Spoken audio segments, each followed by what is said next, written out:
तो नमस्कार दोस्तों, मैं हूं प्रतीक और फिर से एक नया टॉपिक आपके सामने लेके आया हूं जो काफ़ी ज़रूरी है और आपकी आंखें खोलना भी काफ़ी ज़रूरी है।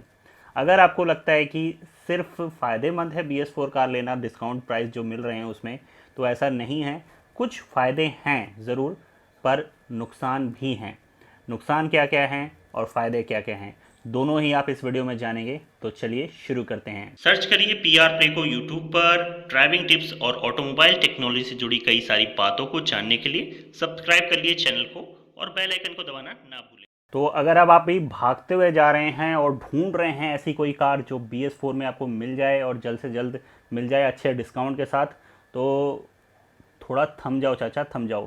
पहले अपनी आंखें खोल लो और दिमाग ठंडा करके आराम से सोचो। मैं जो भी इस वीडियो में बताने जा रहा हूँ, अगर आपको उसमें से कुछ भी गलत लगे तो भी बताना, सही लगे तो भी बताना और लाइक बटन ज़रूर दबाना।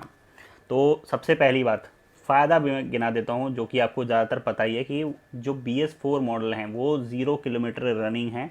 हाँ, थोड़ी बहुत रनिंग तो हर कार में रहती है, तो वो हल्की फुल्की रनिंग के साथ ज़रूर आपको मिल रही है। पर वो नई नवेली कार है, BS4 कार है।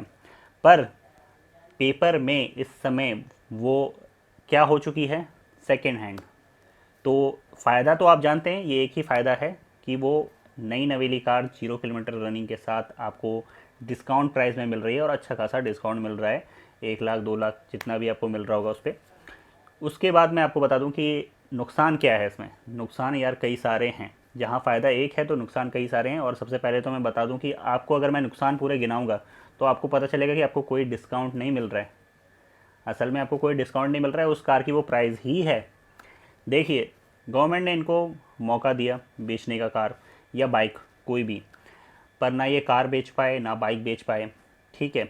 उसके बाद क्या हुआ, लॉकडाउन की वजह से फिर टाइम पीरियड बढ़ा थोड़ा बहुत, तो लॉकडाउन के अंदर तो बिकना वैसे भी मुश्किल था और जिसकी पॉसिबिलिटी ही नहीं थी। और मुझे लगा फिर से शायद गवर्नमेंट टाइम बढ़ाए, पर ऐसा गवर्नमेंट ने किया नहीं। RTO ऑफिस वगैरह खुलवा दिए और तुरंत जाके सबने रजिस्टर्ड करवा लिया अपने नाम पर या जो पुराने एम्प्लॉय हैं उनके नाम पर कंपनी में। तो दोनों ही चीज़, कार और बाइक, सेकेंड हैंड बन चुकी, जो भी BS4 थी। अब क्या हो रहा है कि पेपर में वो सेकेंड हैंड आ चुकी है। अब जब उसकी सेकेंड हैंड वैल्यू लगेगी तो वो सेकेंड हैंड नहीं होगी।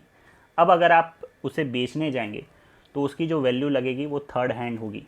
यानी कि आपने ख़रीद ली सेकेंड हैंड कार, अब आप बेचेंगे थर्ड हैंड कार। पर आप अगर ये सोच रहे हैं कि नहीं, मैं जिसको बेचूंगा अगर उसको ये मैं बता के बेचूंगा कि नहीं भाई, मैंने जब ली थी तो उस टाइम पे वो 0 किलोमीटर रनिंग थी, तो उसका कोई सबूत आपके पास नहीं होगा उस समय, क्योंकि पेपर में साफ साफ वो सेकेंड हैंड पहले से बन चुकी है। तो वैल्यू वही लगेगी जो थर्ड हैंड कार की लगती है।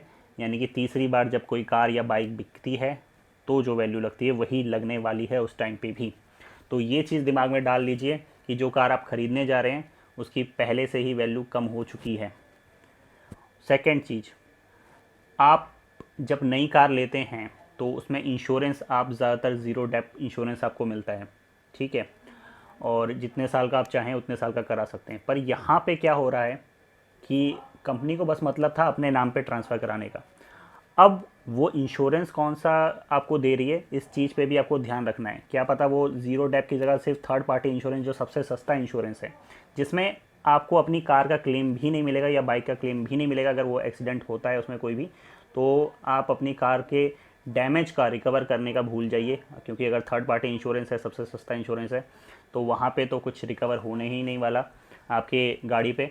तो इस वजह से वहाँ पे भी एक माइनस पॉइंट मिल जाता है आपको। तो अगर आप BS4 कार लेने की तैयारी में हैं तो ज़रूर उस टाइम पे आप इंश्योरेंस पे भी अपनी आंखें दौड़ा लीजिएगा और दीजिएगा ध्यान से कि वो कौन सा इंश्योरेंस आपको दे रहे हैं, और उस हिसाब से आप प्राइस भी घटाइएगा। क्योंकि अगर ज़ीरो डेप इंश्योरेंस नहीं है तो उसका प्राइस काफ़ी कम हो जाना चाहिए।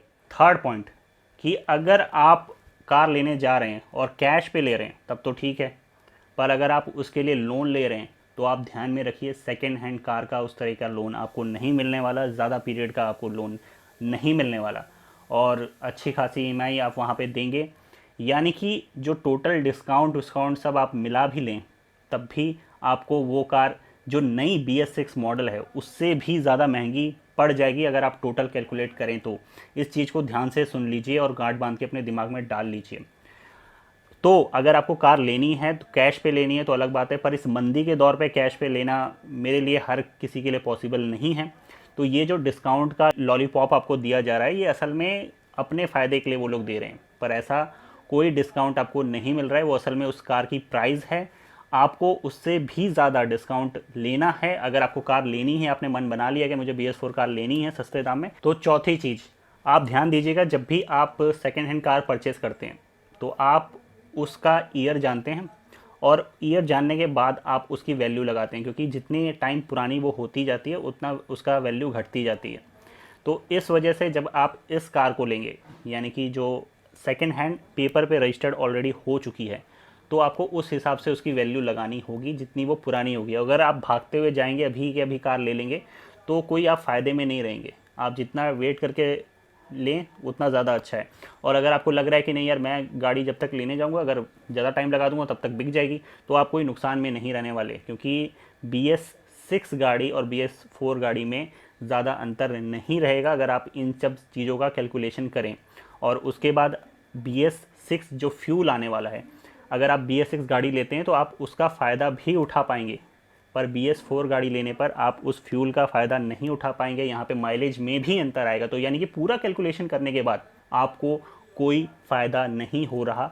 ये चीज़ आप जान जाएंगे जब आप BS4 गाड़ी का दाम देखेंगे और उस पर जो डिस्काउंट मिल रहा है उसे देखेंगे। तो मैं आपको कुल मिला के मना नहीं कर रहा हूँ कि BS4 गाड़ी आप मत लीजिए, ज़रूर लीजिए, पर पूरा कैलकुलेशन करने के बाद आप उसका सही दाम कहिए कि मुझे इस दाम पे ही चाहिए तो ही मैं लूँगा, वरना मैं नहीं लूँगा। देखिए वीडियो मैंने वैसे पूरा कर दिया था, पर मुझे अचानक से फिर बात एक दिमाग में आई तो इसलिए मैं फिर रीशूट कर रहा हूँ। देखिए एक मुझे बात याद है कि कुछ समय पहले एक बेलेनो कार ली गई थी शादी में गिफ्ट देने के लिए, और शादी हो गई कैंसिल। तो वो कार अब ग्राहक को वापस करनी थी। वो गया शोरूम पे, कई जगह गया और उसने बोला कि 1-2 लाख रुपए कम दे दो, कार ले लो। पर किसी शोरूम वाले ने या किसी भी इंसान ने उस कार को लेने से मना कर दिया और उनने कहा कि देखिए कार लेते ही वो अगर सेकंड हैंड बन गई है तो उसकी 40% रेट कम हो जाती है, तो हम कम से कम 35% कम करके ही इसको लेंगे, उससे ज़्यादा में हम नहीं ले सकते, क्योंकि आगे भी हमें इसे सेल करना होता है।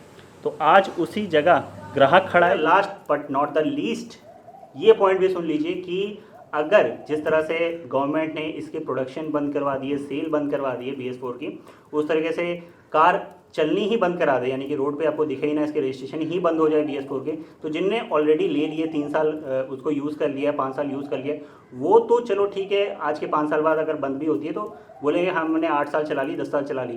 पर आप आज ले रहे हैं तो आप 5 साल और चला लेंगे, अगर आपको ठीक लगता है तो आपकी मर्ज़ी।